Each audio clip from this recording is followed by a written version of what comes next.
नमः।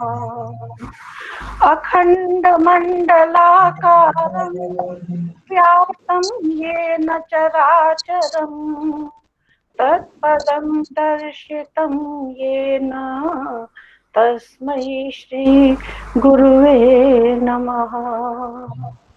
अज्ञानान्धकारस्य ज्ञानाञ्जनश्लाकया चक्षुन्मीलितं येन तस्मै श्री गुरुवे नमः। तस्मै श्री गुरुवे नमः। मेरी आवाज ज्यादा तो नहीं आ रही है?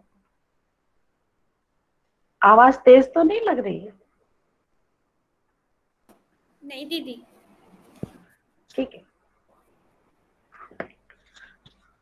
हम सब लोग एक प्रार्थना रोज पढ़ते हैं, मानव जीवन दुर्लभ है, हम इसको मल से रहित बनावे, खिले फूल खुशबू देते हैं, वैसे ही हम भी बन जाए।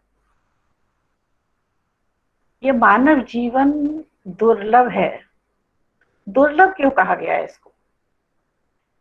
क्योंकि ये बहुत मुश्किल से हमको प्राप्त हुआ है। जैसा कि आप सब भी पढ़ते हैं, रामचरितमानस में भी पढ़ा होगा, संतों के श्रीमुख से भी सुना होगा कि 84 लाख योनियों में भटकने के बाद हमको बड़ी मुश्किल से ये मानव शरीर प्राप्त हुआ है। और भगवान ने जब अपनी प्रजा को उद्बोधन दिया तो उन्होंने खुद कहा कि कबहु कर करुणानर देही देत ईस बिन हेत सनेही। अगर हम समझते हैं कि हमको अपने पुण्यों के प्रताप से यह मानव शरीर प्राप्त हुआ है, ऐसी बात, ये तो भगवान ने कृपा करके हमको दिया है। जब 84 लाख योनियों में उनको हमने तरह तरह की कीट पतंग, कैसे कैसे, आप जू चले जाओ, जू में देखो किस किस तरह के जानवर होते हैं। किसी किसी को देखकर अच्छा भी लगता है, लेकिन किसी किसी को देखकर डर लगने लगता है। पूरे पूरे शरीर में कितने कांटे हैं उनके। तो जब उन्होंने देखा कि ये व्यक्ति इतना योनियों में तड़प चुका है, तो करुणा कर, भगवान जो है बड़े दयालु हैं, उन्होंने करुणा करके, बड़ी कृपा करके हमको ये शरीर प्राप्त हुआ है। इसलिए हम सब ये न समझें कि हमको अपने पुण्य कर्मों से ये शरीर प्राप्त हुआ है। और भगवान कैसे हैं? अहेतुकी कृपा करने वाले हैं, किसी कारण से नहीं। हम लोग क्या करते हैं, कोई हमारे साथ कुछ अच्छा करता है तो हम रिटर्न में उसके लिए वैसा करते हैं।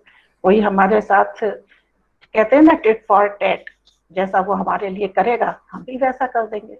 भगवान कभी ऐसा नहीं करते, तो उसको कहते हैं अहेतुकी कृपा। तो कबहु कर करुणानर देही देत ईश बिन हेत सनेही। और ये मनुष्य शरीर कैसा है? नरतन भव बारिधि कहूं बेरो। आपने अगर रामचरितमानस का आप लोग अपने यहाँ अध्ययन करते रहेंगे तो आपने देखा होगा कई जगह को स्वामी जी ने भवकूप कहा है। ये संसार जो है वो एक कुएं की तरह है, लेकिन यहाँ पर कह रहे हैं भव सागर। उसको सागर का सागर क्यों कहा गया?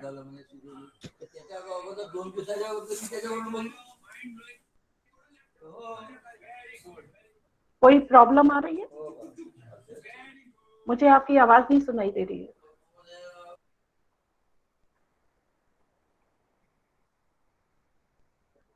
हेलो। हाँ, मुझे आपकी आवाज नहीं सुनाई दे रही है। आप कुछ कह रहे हैं? नहीं नहीं नहीं, एक पार्टिसिपेंट ज्वाइन हुए थे, वो कुछ ठीक कह है, रहे थे। ठीक है। हाँ जी, हाँ। तो सागर में और कूप में क्यों कहा गया है, अंतर समझे हम। सागर में अगर मान लीजिए आप वो पानी में जाते हैं और अगर आगे तक चले गए तो एक चांस है कि लहरें आपको वापस भेज देंगी, किनारे पे लाके पटक देती हैं कहना चाहिए, लेकिन बाहर भेज देती हैं, आपका जीवन बच सकता है। लेकिन कुएं में से जब तक कोई निकालेगा नहीं तब तक हम निकल नहीं सकते। तो भगवान ने एक मनुष्य का जीवन जो हमको दिया है, इसमें हमको एक मौका दिया है कि इस संसार सागर से पार उतरने के लिए तुमको क्या दिया है? भगवान की कृपा का सहारा। सन्मुख मरुत अनुग्रह तेरो। कृपा रूपी जो वायु है, जो पाल की नौकाएं चलती थी ना, पहले पाल बांध दिए जाते थे, आजकल तो खेई जाती हैं, स्टीमर चलते हैं। तो वो जो पाल की नौका होती थी, वो वायु के इशारे पे चलती थी कि किधर किस डायरेक्शन में वायु है, तो वो जो नाविक होता था वो पाल को उधर की साइड में कर देता था। तो कहते हैं कि ये कृपा रूपी वायु जो है भगवान की, वो मिल रही है, और इसको पार कौन ले जाएगा? सदगुरु। करण धार सदगुरु दृढ़ नावा, दुर्लभ साज सुलभ करि पावा। जो कर्णधार है, उसका जो नाविक है, वो कौन है? सदगुरु है। भगवान कहते हैं आओ एक बार मेरी नाव में बैठकर तो देखो। विश्वास होना चाहिए, विश्वास करो, एक बार मेरी नाव में आकर तो बैठो, डूबने नहीं दूंगा, पार ले जाऊंगा। और सदगुरु की शरण में जब हम आ जाते हैं तो हम पार हो भी जाते हैं। कहते फिर भी जो न तरे भव सागर, अगर उसको मौका मिल रहा है, अवसर मिल रहा है उसको, और हम अवसर से चूक गए, तो कहते हैं फिर जो न तरे भव सागर, नर समाज अस पाए। ऐसा सौभाग्य प्राप्त करके भी अगर हमने अवसर खो दिया, हम चूक गए, तो हम कैसे कहलाएंगे? सुकृत निंदक मंदमति, आत्मा हंग गति जाए।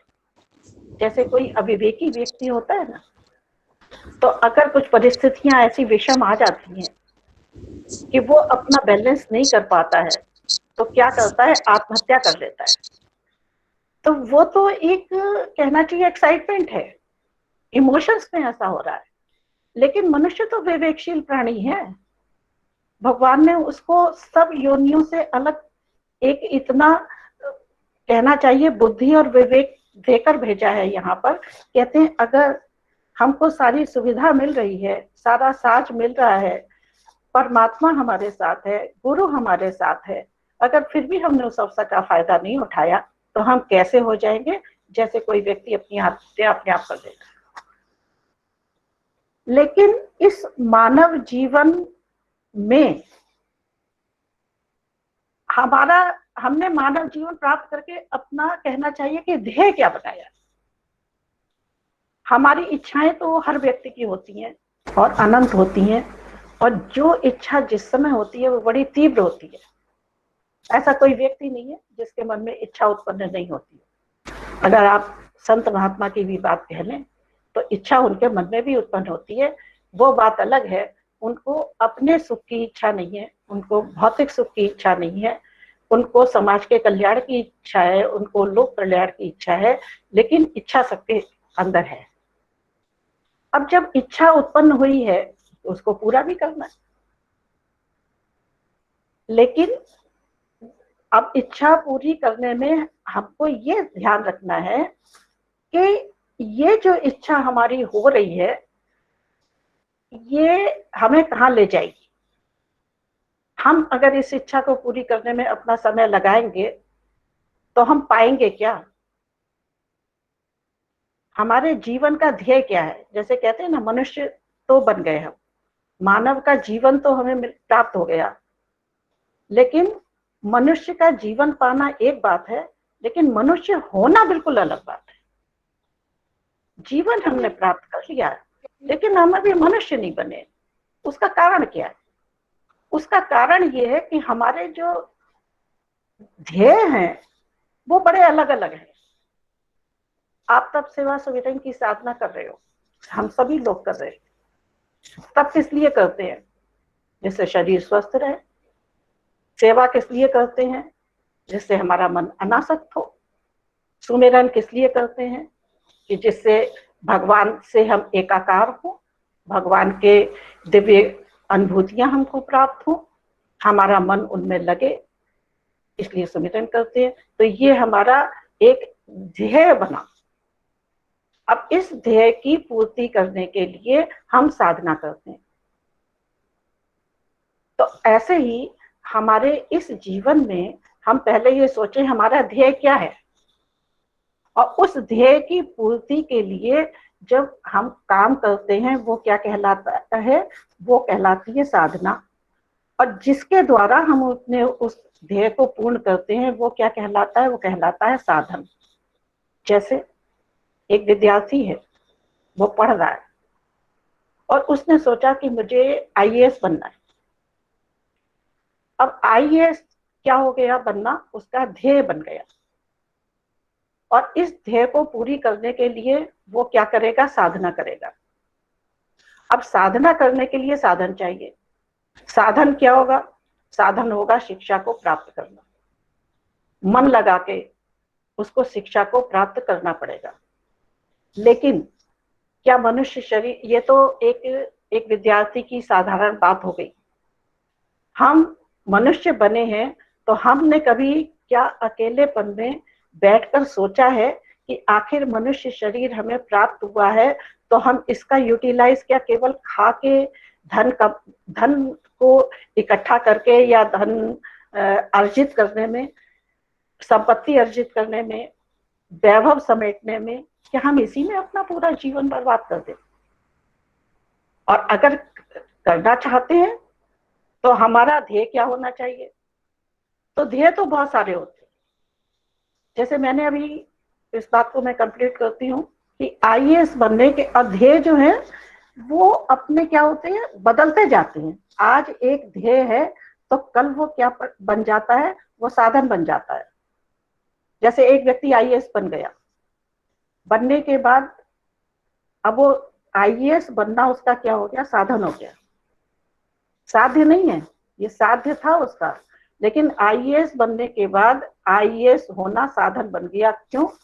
क्योंकि आईएएस बनने के बाद वो अब चाहता है कि मैं लोक कल्याण के काम करूं, मैं धन अर्जित करूं, मैं समाज में मेरा यश हो, मैं कुछ ऐसे काम करूं जिससे समाज में मुझे यश सम्मान मिले। अब उसका जो एक ध्येय था वो बदल गया, वो तो उसका साधन बन गया। अब 3 ध्येय उसके और हो गए, ऐसे तमाम ध्येय हो गए।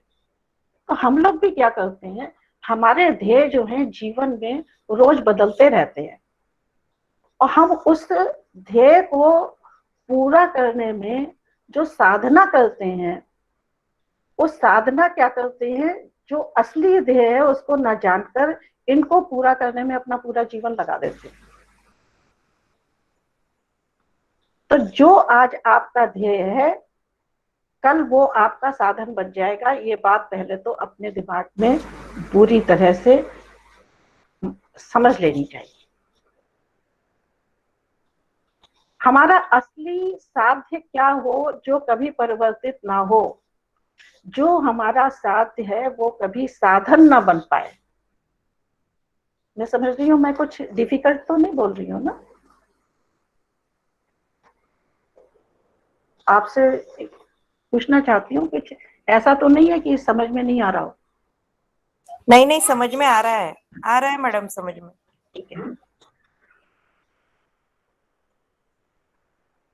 तो हमको ये सोचना है कि हमारा ध्येय कोई ऐसा होना चाहिए जो हमारा साधन न बन पाए। वो क्या हो सकता है? वो केवल एक हो सकता है जो साधन नहीं बन सकता है, वो होगा हमें अपने स्व की प्राप्ति में लगना, अपने आत्म तत्व का ज्ञान, मैं क्या हूं। जैसे कहते हैं कि स्व में हमारा अवस्थान, उसमें हम स्थित हो जाए कि हम कौन हैं। ये केवल हो सकता है मनुष्य जीवन में, किसी और योनि में नहीं हो सकता, क्योंकि दूसरी योनियां जो हैं वो सारी कर्म योनियां हैं, सारी भोग योनियां हैं। एक मनुष्य योनि ऐसी है जो केवल कर्म योनि है। इस जन्म में, मनुष्य जन्म में, हम पहली बात तो अपने होने का हमें एहसास हो जाए, और अगर नहीं भी हो पाता है तो हमारी इतनी तैयारी हो जाए कि बाकी जो हम इस शरीर को छोड़ने के बाद जो हम अगले शरीर में जाएं तो हम हमारी यात्रा जो है वो यही से शुरू हो जहां पर खत्म होती। जैसे गीता में आता है ना, अर्जुन ने प्रश्न किया था कि अगर एक व्यक्ति साधना कर रहा है और जैसे बादल छिन्न भिन्न हो जाते हैं, ऐसे ही अगर मान लो उसकी मृत्यु हो जाए, उसका शरीर छूट जाए, तो क्या अगले जन्म में उसको फिर से शुरू करना पड़ेगा? नहीं, अगले जन्म में फिर से शुरू तो नहीं करना पड़ेगा, भगवान कहते हैं, लेकिन आपकी जो इच्छाएं प्रबल हैं उस हिसाब से आपको अगली योनि में, अगले जन्म में आपको वैसा ही घर प्राप्त होगा, वैसे ही लोगों का संपर्क प्राप्त होगा। अगर आपकी धन की इच्छा है, आप धनवान के घर में जन्म ले लेंगे। अगर आपकी संत प्रवृत्ति है, आप चाहते हैं मेरे जीवन का कल्याण हो, इस जन्म में तो मैं इतना प्राप्त नहीं कर पाया, तो अगला जन्म जो होगा आपका वो संतों के घर में ही जन्म होगा। ऐसी ही कुछ वातावरण ऐसा बन जाएगा, स्थितियां परिस्थितियां ऐसी बन जाएंगी कि आपको वहां से आपकी साधना स्टार्ट हो जाएगी। जैसे मीराबाई थी, बचपन से ही भगवान में उनका मन लगा हुआ था और कितनी एकाग्रता से लगा हुआ था कि मेरे तो घर गोपाल दूसरा कोई है ही नहीं। भगवान ने कहते हैं जाहि न चाहिए कबो कुछ, जिसको कभी कुछ नहीं चाहिए उसको मैं प्राप्त होता हूँ। तो उनकी वो साधना थी, बचपन से उनको संतों का संसर्ग प्राप्त हुआ। मेरे को एक बुक पढ़ने को मिली थी, किसी ने मुझे दी थी, और उसमें पूरा मीराबाई का जीवन था कि बचपन से जब से उनका जन्म हुआ और परिवार में किस किस तरह से उनको क्या सहयोग मिला, अपने मायके में उनको बड़ा ही सहयोग मिला, और ऐसे ऐसे संतों के दर्शन हुए, बड़े बड़े संतों के दर्शन की उनके दादाजी का पूरा सहयोग उनको मिला था और सौभाग्य मानते थे। और जो संत मीरा के यहाँ आते थे वो 4-5 वर्ष की अवस्था की भी थी, लेकिन वो संत उनके दर्शन करके अपना सौभाग्य मानते थे कि मुझे आज इस बच्ची के दर्शन हुए, कि मेरा जीवन सार्थक हो गया, मेरा जीवन सफल हो गया। तो अगर इस जन्म में हम नहीं कर पाएंगे तो अगला जन्म हमको अच्छा मिलेगा, लेकिन इस जन्म को हम सार्थक तो बनाएं। हम खिले फूल बनना चाहते हैं या हम मुरझाए हुए फूल बनना चाहते हैं? मैं एक बात आपसे कहूं, आप सब लोग म्यूट पर हैं, बात नहीं कर पा रहे हैं हम लोग। जैसे फूल होते हैं, सुगंधित फूल होता है, एक कागज के फूल होते हैं, लाइव फूल कहना चाहिए, जैसे गुलाब का फूल। गुलाब के फूल का जीवन कितना है? केवल एक दिन। सुबह को खिलता है, शाम को मुरझा जाता है, एक एक पंखुड़ी उसकी अलग होके नीचे गिर जाती है, लेकिन वो गिरी हुई पंखुड़ी जब क्यारी में होती है वो भी बड़ी सुंदर लगती है। और एक कागज का फूल होता है जिसमें ना पानी देने की जरूरत है, ना उसकी बहुत देखरेख की जरूरत है, कभी कभार उसको धूल झाड़ दी उसकी। या जो प्लास्टिक का फूल है, आर्टिफिशियल है, उसको उसको भी कुछ करने की जरूरत नहीं है, पानी डाला, धो लिया, साबुन लगाया, धो लिया, साफ हो गया। लेकिन क्या वो सुगंध देगा? ना कागज का फूल सुगंध देगा, ना प्लास्टिक का फूल सुगंध देगा। लेकिन जो गुलाब का फूल है वो आप उसका सौंदर्य, उसका आपकी आंखों को भी सुख देगा, आपकी नासिका को भी अच्छी सुगंध देगा, आपके मन को भी उतना ही प्रफुल्लित करेगा जैसे वो खिल रहा है। तो हम लोग जो प्रार्थना करते हैं ना, खिले फूल खुशबू देते हैं, वैसे ही हम भी बन जाए। तो ये मानव जीवन की सार्थकता है कि हम अपना जीवन कैसा बनाए, खिले फूल की तरह बनाए। अब वो खिला फूल कैसा होगा? जिसके भी संपर्क में आएगा उसको सुगंधित देगा। मनुष्य योनि पाकर हमारे जीवन की सार्थकता ये है कि हमारे संपर्क में अगर कोई आ रहा है और हम उसको, अगर हमसे बात करके हमारे 1 मिनट के 2 मिनट के सानिध्य से भी अगर उसका मन खुश हो रहा है, उसको कुछ प्राप्त हो रहा है, तब मेरे जीवन की सार्थकता है, वरना मेरा जीवन बेकार है। मानव जीवन इसलिए नहीं मिला है कि आपने खाया, आपने अपनी इच्छाएं पूरी की, भोगों में आपने अपना जीवन लगा दिया और दुनिया में आप सब कुछ देख ही रहे हैं कि जो कुछ भी चल रहा है वो क्या हो रहा है। हम आध्यात्मिकता की तरफ बढ़ रहे हैं, जा रहे हैं, लेकिन कहाँ जाते हैं? भटक जाते हैं। कारण क्या है? हमें अपना ध्येय नहीं मालूम। जिस दिन हमें अपना ध्येय मालूम होगा कि हमारा ध्येय है अपने आत्म तत्व में स्थित हो जाना, उस दिन हमारा दृढ़ संकल्प होगा कि अब मुझे कुछ और नहीं चाहिए, अब तो मेरे जीवन का एक ही उद्देश्य है। इस तरह जैसे किसी धनवान व्यक्ति का उद्देश्य होता है कि उसे धनी बनना है, तो वो क्या करेगा? धन को अर्जित करने में अपना पूरा मन एकाग्रता से लगाएगा। लगाना भी चाहिए, क्योंकि उसको धनी बनना है। अगर नहीं लगाएगा तो मिलेगा कैसे? तो जो शास्त्रों में हमारे कहा जाता है कि विवेक, वैराग्य, षट संपत्ति और लास्ट में मुमुक्षत्व, ये केवल आध्यात्मिक साधना नहीं है, दैनिक जीवन में भी हमारे को इसकी जरूरत है। जैसे अगर व्यक्ति धनवान बनना चाहता है तो अगर वो विवेक पूर्वक कार्य नहीं करेगा, विवेक पूर्वक कर्म नहीं करेगा, तो क्या होगा? भटक जाएगा। धन जितना उसको धनवान बनना है तो वो धनवान नहीं बन पाएगा, और फिर उसकी जो इच्छाएं हैं उसको, अपनी इच्छाओं को थोड़ा सा हटाना पड़ेगा। अर्थात उसको मन की एकाग्रता चाहिए, तो उसको अपनी दूसरी इच्छाओं को इग्नोर करना पड़ेगा। तो क्या हो गया? उसके जीवन में विरक्ति आएगी। उन इच्छाओं के प्रति विरक्ति आई ना, उसके जीवन में वैराग्य आ जाएगा। उसके जीवन में शम दम सब आएगा। इंद्रियों का सुख अगर वो प्राप्त करना चाहे कि मैं तो बैठ के आराम से, आज टीवी में बड़ी अच्छी पिक्चर आ रही है, मैं तो वो देख रहा हूँ, ये घर में मेहमान आ गए हैं, मैं तो इनके साथ रहता हूँ, तब तो बात नहीं बनेगी। उसको अपने सुख को त्यागना पड़ेगा, उसको तो पैसा कमाने में लगना पड़ेगा, और मन की एकाग्रता आ ही गई है। इसके बाद तितिक्षा, उसको सोचना पड़ेगा कि नहीं, इसमें तो तत्परता की जरूरत है, और मेरे जीवन में कोई भी बाधा आ जाए लेकिन मुझे हर परिस्थिति में समान भाव से रहकर काम करना है।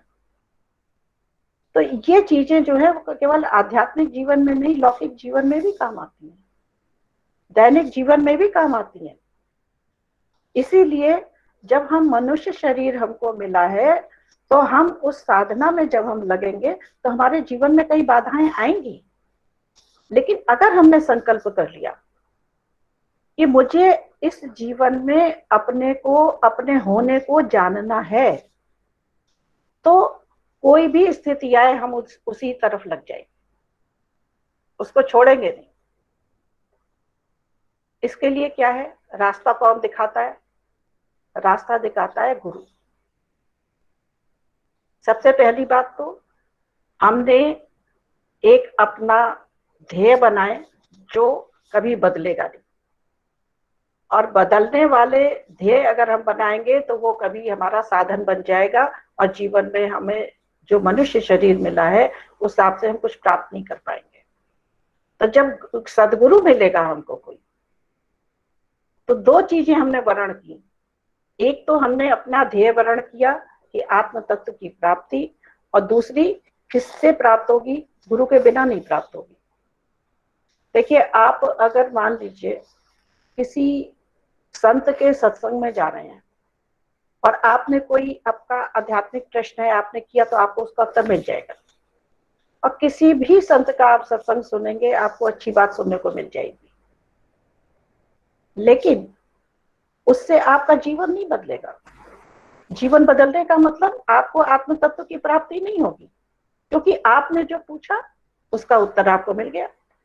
आपको अगर था कि मेरे बच्चे की नौकरी लग जाए, तो आप तो किसी संत के पास गए, तो आपने तो हाथ जोड़ के प्रार्थना की, प्रभु ऐसी कृपा कर दो मेरे बच्चे की नौकरी लग जाए, मेरी ये समस्या है वो दूर हो जाए। तो संत अपने हिसाब से आपको बता देंगे। या संत ने जो बात आपको बताई, आप स्वतंत्र हैं, इसको आप माने या ना माने, तो वो आपका आपका जो है, आपको आत्म तत्व की प्राप्ति तो होगी नहीं उससे।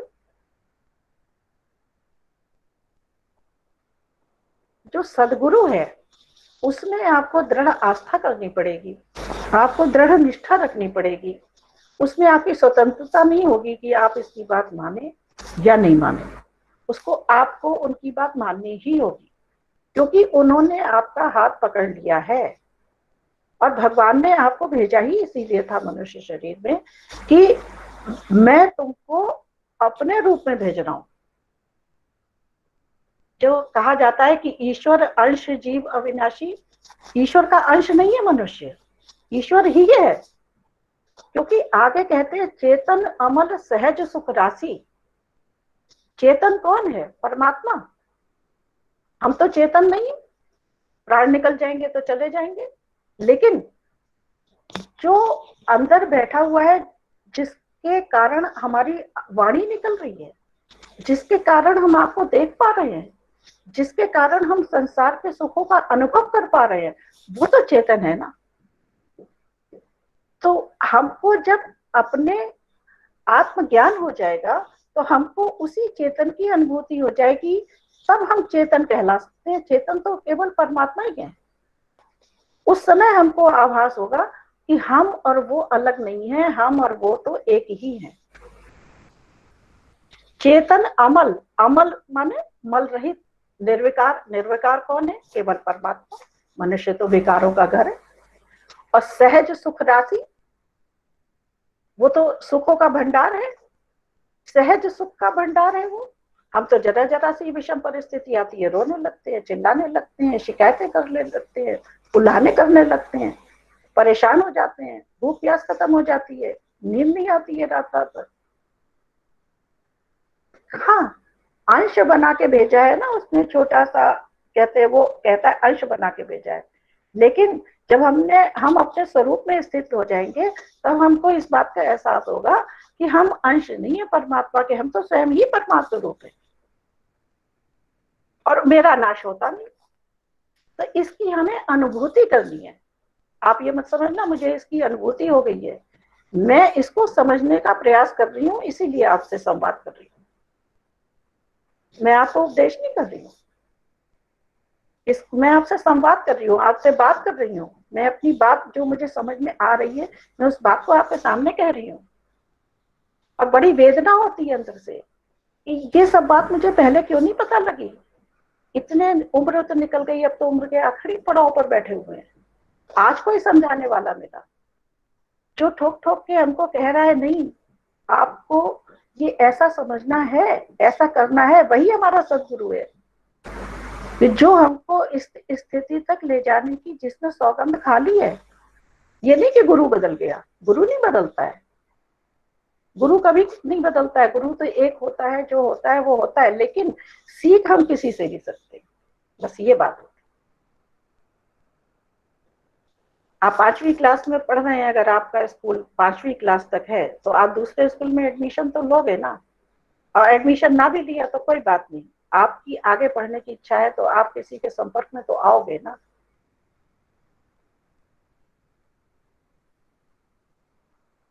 अब वो आपको सन्मार्ग की ओर ले जाने वाला है। और कैसा रास्ता सुझाया उसने कि जब तक अपने होने का हमें एहसास नहीं होगा, जब तक हमारा अंतःकरण निर्मल नहीं होगा, जब तक हम संवेदनशील नहीं होंगे, जब तक हमारे अंदर करुणा का उदय नहीं होगा, तब तक हम मनुष्य कहाँ हैं। और ये सब कब होगा? ये सब तब होगा कि जब हमको हमारे अंदर भगवान के वो दिव्य गुण समाहित होते जाएंगे। आप अपना गोल निश्चित करिए, आप अपना लक्ष्य निर्धारित कीजिए, ऐसा लक्ष्य कि जो आता है ना गीता में, यद गत्वा न निवर्तन्ते तद धाम परमम मम। ऐसे स्थान पर जाना है, ऐसे लोग को जाना है कि जहाँ के जाने के बाद वापस आना ही नहीं होता है। तद धाम परमम मम, वही मेरा धाम है। मेरा घर ये नहीं है, ये तो सब धर्मशाला है। जैसे धर्मशाला के एक कमरे में आके कोई रहता है और उसका शरीर, वो तो एक रात रहा, 2 रात रहा, फिर उसके बाद चला जाता है, फिर दूसरा आके रहता है। ऐसे ही जिस घर को हम मेरा मेरा कहते हैं कि ये घर मेरा, ये कमरा मेरा, ये जमीन मेरी, आपकी नहीं है। आपके जो पिताजी थे वो यहाँ रहे, चले गए, उनके पिताजी रहे, वो चले गए, उनके भी पिताजी रहे थे, वो चले गए। तो जिस जगह पर, जिस घर में कोई आता है और कुछ साल रह के चला जाता है, आप उस घर को अपना कैसे कह सकते हो? उनका नहीं रहा तो आपका कहां से रहेगा? इन सच्चाइयों को जानना है। इन सच्चाइयों को हम मनुष्य योनि में ही जान सकते हैं, और किसी योनि में नहीं मिलेगी हमको। तो इसलिए हम जो साधना कर रहे हैं, ये हमको किस ओर ले जा रही है, सबसे पहले इस बात को समझना जरूरी है। अगर आप तप की साधना भी कर रहे हैं, तो तप की साधना में आप ये सोचो, मेरा शरीर स्वस्थ हो रहा है या नहीं हो रहा है। अगर नहीं हो पा रहा है पूर्णतया स्वस्थ, इसका मतलब है मेरे समझने में कहीं गलती है या मेरे चलने में कहीं गलती है। अगर आप दशांश निकाल रहे हो, भगवान की सेवा कर रहे हो, 24 घंटे में से 1 घंटा आप दे रहे हो, लेकिन आपके मन में अगर अभी अनासक्ति नहीं आ रही, अगर आपके मन में विरक्ति नहीं आ रही है, अगर आपके मन में अभी ये इच्छा हो रही है और आ जाए और आ जाए और आ जाए, तो अभी वो आपकी साधना जो है वो सही दिशा में नहीं चल रही, कहीं उसमें गलती है। आप ध्यान में बैठ रहे हो, लेकिन ध्यान में बैठने के बाद अगर रोज हमारा मन भटक रहा है, ये तो ठीक है, शुरू शुरू में भटक रहा है, लेकिन अगर रोज भटक रहा है, अगर हमारे अंदर अभी वैर भाव है, प्रेम भाव का उदय नहीं हो रहा है, तो हमारे ध्यान में कमी है। क्यों? उसका रीजन है, ध्यान में जब हम बैठते हैं तो हमारे अंदर जो दिव्य चेतना है, आपने सबने सुना है ना कि उससे हमारा साक्षात्कार होता है। तो अभी साक्षात्कार नहीं हो रहा है। भाई, गागर को आप समुद्र में डालोगे, आप दिन में 10 बार डालते रहो, कुएं में डालते रहो, सागर छोड़ो, कुएं में डालते रहो, 10 बार लटका रहे हो आप रस्सी से, पानी तो उसमें जरा सा भी नहीं आ रहा है। पानी नहीं आ रहा, आप कहोगे मैंने तो 10 बार भरने की कोशिश की, 10 बार भरा, आया नहीं, भरा ही नहीं। अगर उसका कुएं के जल से संपर्क होता तभी तो आता, जल से संपर्क ही नहीं हुआ। आप ध्यान में आंख बंद करके बैठे, लेकिन उस दिव्य चेतना से आपका संपर्क ही नहीं हुआ।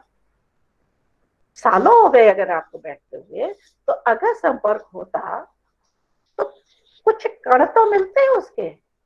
मैं ये नहीं कह रही हूँ कि पूरा कुआं आपके पास आ जाता, कुछ कण तो मिले, झलक तो मिले उसकी। मैं तो परमात्मा से कहती हूँ, परमात्मा से प्रार्थना होनी चाहिए कि जैसे बच्चों को टॉफी दी जाती है, लॉलीपॉप दिया जाता है, आजकल तो चॉकलेट दी जाती है उनसे काम करवाने के लिए, उनको अपनी तरफ खींचने के लिए, उनको करने के, तो ऐसे ही भगवान हमें भी लॉलीपॉप दे दो, थोड़ी सी अपनी करुणा की 4 छींटे हमारे ऊपर भी डाल दो कि हमको लालच तो लगे आपकी तरफ बढ़ने का। हम तो मायूस हो जाते हैं। और ये सब कब कर सकते हैं? अपने इसी जीवन में कर सकते हैं।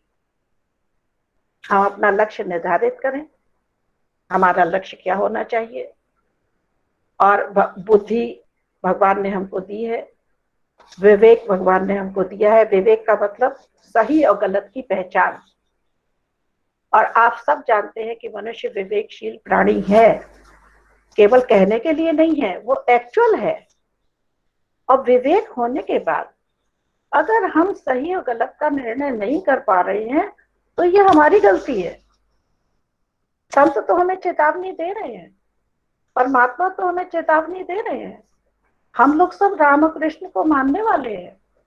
हम लोग रामायण भी पढ़ते हैं, हम गीता भी पढ़ते हैं।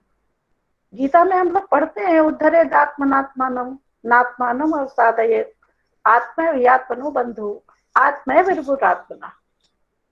अगर इस श्लोक को बहुत शांत मन से और सच्चे हृदय से अगर आप सोचो, इससे ज्यादा भगवान और क्या कहेंगे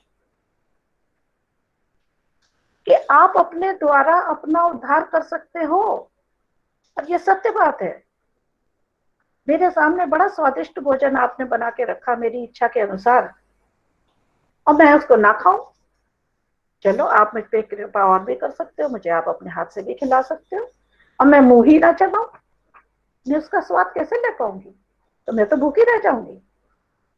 तो भगवान यही कहते हैं कि उद्धरेदात्मनात्मानम, नात्मानम अवसादयेत। अगर आप नहीं करते हो अपने द्वारा अपना उद्धार, तो क्या होगा? अवसाद को प्राप्त होगे, दुख को प्राप्त होगे, जीवन में शांति नहीं आ सकती है। आत्मैव आत्मनो बंधु आत्मैव रिपुरात्मा। आप स्वयं ही अपने बंधु हैं। बंधु कौन होता है? भाइयों का बल क्यों होता है लोगों को? कि मेरे हितैषी हैं। किसी ने आधी बात कही तो चारों तरफ मेरे 4 भाई हैं, 2 इधर 2 उधर खड़े हो जाएंगे। तो हम ऐसी तरह हम अपने बंधु हैं। हम अपना कल्याण चाहते हैं अगर, तो हम अपने कल्याण के लिए वो उपाय करेंगे जो हमको सुझाए गए हैं, जो हमको बताए गए हैं। लेकिन बस साथ में इतना जरूर याद रखना चाहिए कि जिस मार्ग पर हम चल रहे हैं, गंतव्य तो मैंने चुन लिया, लेकिन मेरा मार्ग ठीक है, मैं मंजिल तक पहुंच भी रहा हूं या नहीं पहुंच रहा हूं, भटक तो नहीं रहा हूं इधर उधर कहीं। और अगर भटक रहा हूं, अगर मनुष्य जीवन प्राप्त करके ही हमने अपना जीवन व्यर्थ गंवा दिया, तो आत्मैव रिपुरात्मा, हम स्वयं ही अपने शत्रु हैं। जैसा कि हम लोगों ने अभी स्टार्ट में ही कहा था कि आत्माहन गति जाए, आत्महत्या करने के बराबर है। अपना कोई हमें क्या मारेगा? हम तो स्वयं ही अपने को तिल तिल करके मार रहे हैं। अगर हम अपने समय का सदुपयोग नहीं कर पा रहे हैं, अगर भगवान की कृपा का जल हम प्राप्त नहीं कर पा रहे हैं, भगवान तो कृपा बरसा ही रहा है, हमने छाता लगा रखा है, तो ये हमारी कमी। तो इसलिए अपने जीवन को हम सार्थक बनाएं। हम जो साधना कर रहे हैं उसमें पहले अपना ध्येय निश्चित करें। अगर आपसे कोई कहता है ये करके ये प्राप्त हो जाएगा, ये करके ये प्राप्त हो जाएगा, जैसा अक्सर आप संत महात्माओं के पास जाओ सब कहते हैं आप ऐसा करो ऐसा हो जाए। अगर वो करने से जो उन्होंने कहा है वो नहीं हो रहा है, तो आप सोचो कहीं तो कुछ गलत है। मैं संतों को दोष नहीं दे रही हूँ, जिसने कहा है मैं उसको दोष नहीं दे रही हूँ। ये तो सोचना हमको है। किसी ने कहा हम आपको भगवान के दर्शन करा देंगे, या ऐसा करने से आपको भगवान मिल जाएगा, तो पहला प्रश्न तो हम उससे करें कि आपको भगवान मिला? अगर वो कहते हैं हमको मिला, तो हमें भी मिलवा दो। और अगर आपको नहीं मिला, तो आप हमें क्यों आश्वस्त कर रहे हो कि आपको मिल जाएगा? तो कहीं कोई चूक है, ये विवेक भगवान ने दिया हुआ है आपको।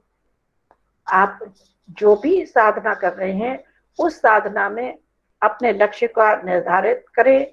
उस लक्ष्य की प्राप्ति के लिए क्या साधन करना है, किसकी शरण में जाके हमको ये हमारा ध्येय पूर्ण हो सकता है, ये चुनाव आपको करना। और फिर किसी की सुननी नहीं है, फिर अपना जीवन जो है पूरा उसमें लगा देना है। संत उसी को तो कहते हैं ना कि जिसने सत्य की प्राप्ति में अपने जीवन का अंत कर दिया।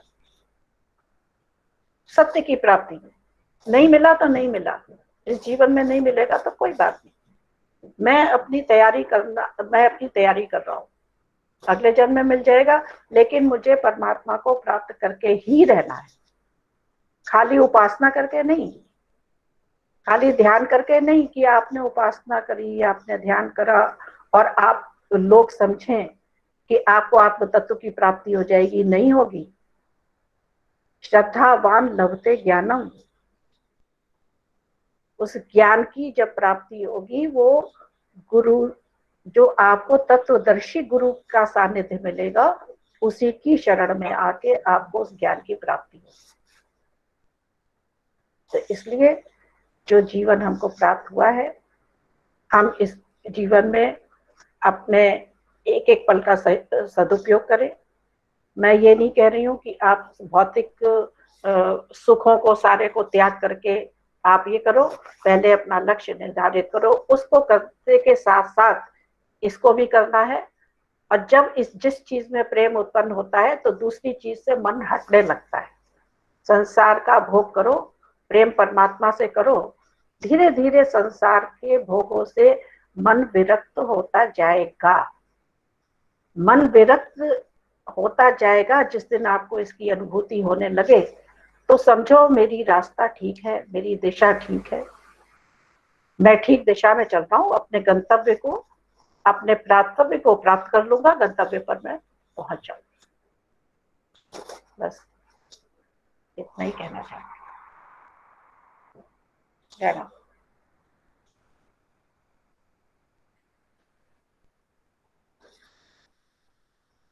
दीदी जी आवाज आ रही मेरी? जी अभी आपने स्व में स्थित होने की साधना तो बता दी जी और चलने का रास्ता भी आपने बता दिया। जी तो अगले संडे को आपको जी साधना के ऊपर मार्गदर्शन देना होगा, ठीक है ना? क्योंकि ये बीच रास्ते में अगर आप छोड़ दोगे है। काम नहीं बनेगा। मुझे आपके बोलने के बाद वो दिन याद आया। जी अष्टविनायक मंदिर अकोला में अखिलेश भाई साहब और आप दोनों थे, जी जी और वहां पे आपका प्रवचन हुआ और बड़ा सुंदर प्रवचन आज भी मुझे याद आता है। ओह तो वो बात करने का ढंग आपका आज भी मेंटेन्ड है। और मैं चाहूंगा कि अगले इतवार को हम साधना के संबंध में आप रोशनी डालें, जी यही इच्छा करते हैं। कोई जैसी आप दिक्कत तो सबकी नहीं इच्छा, आपको? जैसी आप सबकी इच्छा। दीदी धन्यवाद जो दीदी। साधक, हाँ पाटिल अरे साहब आए हैं। पाटिल हाँ, साहब को तो धन्यवाद देख दीदी, कर ही बहुत बढ़िया। अच्छा, बहुत दिनों के बाद हमने सुना अभी घर में बैठ के, पुरानी मुझे तो, यादें सारी जागृत हो गई है दीदी। मैं तो समझ रही हूँ अखिलेश भाई साहब को गए हुए 14 साल हो गए हैं, सही और सही। 14 साल और 4 महीने के बाद आज पहली बार मैं बोली हूँ। बहुत बढ़िया, धन्यवाद धन्यवाद दीदी, धन्यवाद। सही बात गुरु, है। भगवान की, गुरु की बड़ी कृपा है। जैसी हमारी डिमांड होती है ना तो हाँ सप्लाई मिलती रहती है। बराबर, सही सही बात। और जैसे लोग कहते हैं दत्तात्रेय के 24 गुरु थे, हाँ, तो 24 गुरु थे तो वो तो बड़ी ऊपर की बात है कि उनके 24 गुरु थे। और गहराई में जाओ तो बहुत सी बात निकलती हैं। हमसे जो कुछ भी सीख मिल जाए हमें तो वो हमारे लिए उपयोगी हो जाए, हमारा जीवन सार्थक हो जाए। सही बात, सही बात। मनुष्य जीवन जो प्राप्त हुआ है ना, ये ऐसे ही ना चला जाए कि हम आए और सोते सोते जैसे चले गए। नहीं। मैं एक चीज बचपन से प्रार्थना होती थी, हमारे पिताजी करवाया करते थे, हम लोग बहुत छोटे होते थे उस समय करना भी नहीं चाहते थे, सच पूछो तो बड़े बेमन से करते थे और वो जबरदस्ती करवाते थे। तो वो स्वामी सुखदेवानंद जी हैं स्वर्गाश्रम के, तो उनकी 10 उपदेश थे उनके। तो वो कहते थे हम बोल रहे हैं और तुम लोग दोहराओ। तो 5 सूर्योदय से पहले हम लोगों का घर में नियम था, हम सूर्योदय के बाद सो नहीं सकते हैं, सूर्योदय से पहले उठना है हमको, सर्दी हो गर्मी हो बारिश हो कुछ भी हो, कोई भी मौसम हो। तो वो खुद भी उठते थे, हम लोग कराते थे। तो उसमें था पहला ही उद्देश्य जो था, मुझे आज भी याद है, संसार को स्वप्न मत जानो, और दूसरा था अति हिम्मत रखो। ये कभी भूलता नहीं है। हाँ। तो संसार को स्वप्न मत जानो तो समझ ही नहीं आता था ये। और आप कहोगे अब से कुछ साल पहले तक भी नहीं समझ में आता था, बहुत दफा सुना, स्वप्नवत कैसे समझे, सब तो सच दिखाई दे रहा है। फिर किसी ने जब मेरे को बोला दीदी आपको मानना पड़ेगा कि संसार को स्वप्न है, मैंने कहा है ही नहीं स्वप्न, सब चलते फिरते दिखाई दे रहे हैं, बात करते दिखाई दे रहे हैं, सब कुछ करते दिखाई दे रहे हैं, मैं कैसे मान लूं कि संसार स्वप्न है। फिर उन्होंने जिस तरह से समझाया, फिर वो ऐसा दिमाग में लॉजिकली बताया, समझ में आया, वो भूलता नहीं है। तो मैंने कहा कि कौन सी बात किसकी कब हमें समझ में आ जाए कुछ नहीं मालूम, सही है। जिस दिन समझ में आ जाए उसी दिन से शुरू हो जाए, ये ज्यादा इम्पोर्टेंट है, ये ज्यादा। सही बात, चलिए, बिल्कुल सही। आज के आप सबका बहुत बहुत धन्यवाद, समय और आप साथ लोगों ने में दीदी निकाला। एक विचार दिमाग में आया है जी कि कोरोना काल में हम जी जहाँ भी है वहाँ पे जो भी हमारी मशीनरी काम कर रही हैं, जो पीड़ित हैं, जी जिन्होंने कुछ खोया है, जी। जो पैसों से बड़े परेशानी में हैं, हम्म, जो इस दुख को और तकलीफ को सहन नहीं कर पा रहे हैं, हम्म, तो हर व्यक्ति ने, मैं चाहता हूं कि घर के घर में कुछ सेकंड के लिए जब हम लोग ध्यान में बैठते हैं तो उन लोगों के लिए कुछ प्रार्थना की जाए ईश्वर को, अवश्य अवश्य। कि उनको दर्द में जो है राहत मिले, दर्द सहन करने की शक्ति मिले, बिल्कुल। ईश्वर सबको स्वास्थ्य प्रदान करे। मैं जी ऐसा ही कुछ विचार मेरे पास हैं तो उसकी मैं लिस्ट बना के सर्कुलेट करूंगा, जी। ताकि वो एक गाइडलाइन करके रहेगा। मगर इसको हम पहल करें, ऐसे एक मेरे दिमाग में विचार आया जरूर। है ना। जी जैसे हमारे संस्था में एक सुबह हम लोग प्रार्थना करते हैं सभी के लिए, जी उसी प्रकार से ये जो आपदा आई है विश्व के ऊपर, जी। तो हम ईश्वर से कुछ प्रार्थना करके शक्ति मांग सकते हैं और बिल्कुल। लोगों को उसका लाभ भी मिल सकता है।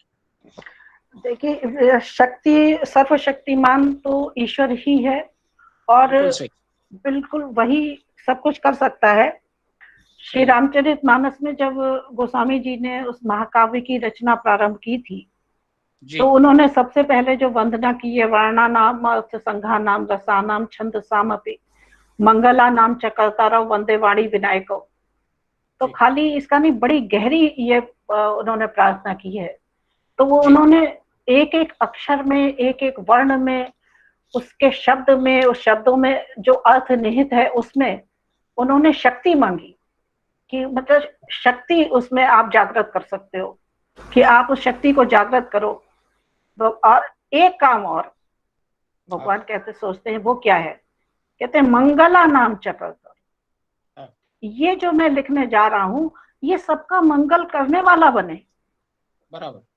तो आपकी इस बात पर मुझे याद आया कि हाँ, हम अपनों के लिए, अपने लिए, अपने परिवार के लिए तो हमेशा अच्छे की कामना करते ही हैं, लेकिन बिल्कुल मानव मात्र के लिए जो दुखों से पीड़ित हैं, तो जो इस ब्रह्मांड में वाइब्रेशन है ना, हमारा हाँ, मोबाइल भी तो वाइब्रेशन से ही चल रहा है ना। हाँ, बिल्कुल तो हम अच्छे वाइब्रेशन जब भेजेंगे तो वो उस ब्रह्मांड में फैलेंगे, और उन वो पहुंचेंगे वहां तक, बिल्कुल सही, बिल्कुल पहुंचेंगे। और शक्ति जो, जब इकट्ठे प्रार्थना ये होगी, तो कहते हैं ना, शक्ति पुंज बन जाता है। बिल्कुल तो वह शक्ति पुंज बनेगा तो सबको उससे, मैं तो कहती हूँ कि हाँ, बहुत अच्छी चीज है। आपने जो प्रार्थना भेजी थी वो भी मुझे बहुत अच्छा लगा, हम लोग उसको पढ़ते हैं। हाँ, बराबर, और ऐसी बिल्कुल सही। प्रार्थना करते हैं, ये भी अच्छा है। तो आप अगले संडे के लिए सब्जेक्ट आप हमको बता दीजिएगा, और फिर हम 4:30 बजे फिर अगले संडे मिलते हैं। ठीक है। ठीक है आज तो दीदी। डाडे साहब और के भी दर्शन हो गए हैं, बहुत टाइम के।